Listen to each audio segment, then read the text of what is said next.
من الجمهور يصيح يونس انا مو عليك السابق تعذرني والله مو يمك ما نحتاج سمع صوتك. لا بالله لا احنا نفكر بالوطن، نفكر بالوطن حبيبي. انت تفكر بالوطن وانا طالب لجوء فوطني. انا قبلك انا عراقي ابن العراق. مو عندك موقف ضده؟ انت عندك موقف؟ ليش؟ لا عندك موقف، انت ما ترتاح للرجل. هذا شغله شخصيه. عندك شغله شخصيه. لا شغله شخصيه. انت ما ترتاح للاعب، ما ترتاح لاعب بس يقينا نحتاجه بال 40 سنه.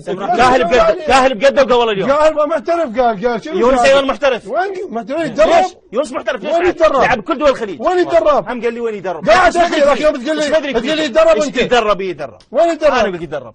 انت معلوماتك شنو؟ والله العظيم يتدرب.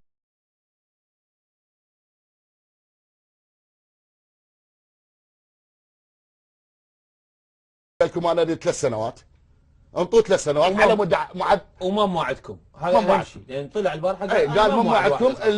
اذا ما موعدكم هو من خلال تصريحات بس يعني. اذا ما موعدكم خلي يطلع واحد منكم يرد. هاي وحده.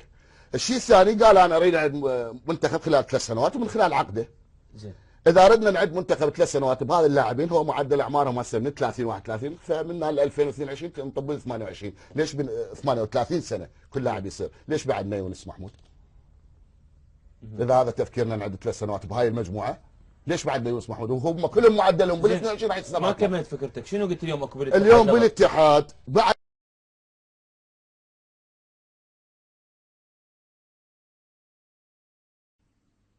وردنا. انت عندك شيء ويا الاولمبي؟ لا انا عندي مساله مهمه جدا. زين. احنا بالاولمبياد كان ممكن ناخذ نروح على نلعب ثالث رابع على الاولمبي. زين. مضبوط ولا لا؟ زين. اجينا في مباراه الدنمارك. المباراه بدينا ولا مو بدينا؟ زين. خليك وياي. بدينا نقدر نفوز بها. الفرص ضاعت ايش قد؟ هواي. بلاوي سوداء. اجينا في مباراه نيجيريا. المباراه اللي عفوا جنوب افريقيا. كم فرصه كان ممكن احنا نحققها؟ هواي. تدري انا ايش قلت؟ قلت بناء على اقتراح الاخ الزميل هشام السلمان. زين. خلوه نوديه للكابتن يونس. زين. تدري شنو توديه؟ نقول له انت قدمت للكره العراقيه الكثير. احنا ما عندنا نكران ذات. للاسف.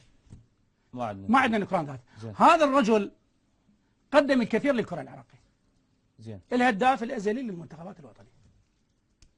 لعب مثل العراق من احسن ما يمكن. بعد راح الوضع. لا خلي اسولف لك. كابتن خلف بس احنا نحكي على الوطن. اصبر. انا احكي على الوطن حتى نعطيه حقه. اسمعني زين. زين. الولد ياخذ حقه.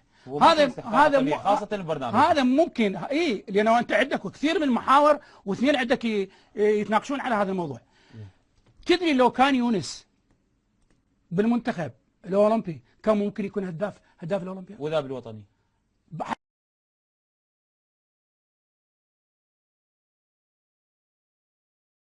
الكابتن السيد راضي شنيشل ان يكون يونس محمود ضمن المنتخب لسبب وحيد، لان يونس احنا ممكن نستفاد منه دقيقتين وممكن نستفاد منه 5. اسالك بالله يعني انت شفت نهائي اوروبا قبل يوم دقيقه لا مو الكابتن راضي ما يتحمل. يعني رونالدو لو يونس محمود واقف بصف الكابتن راضي شنيشل هو صار عصبي. لا انا طبعا انا صار عصبي لما احس انه اكو انسان مظلوم واليوم انا اتحدث عنه. انا هذا الحديث اتحدث. انا لا خليني اسوء علاقه انا ويونس. خلي يعني هو يعرف الناس كلهم.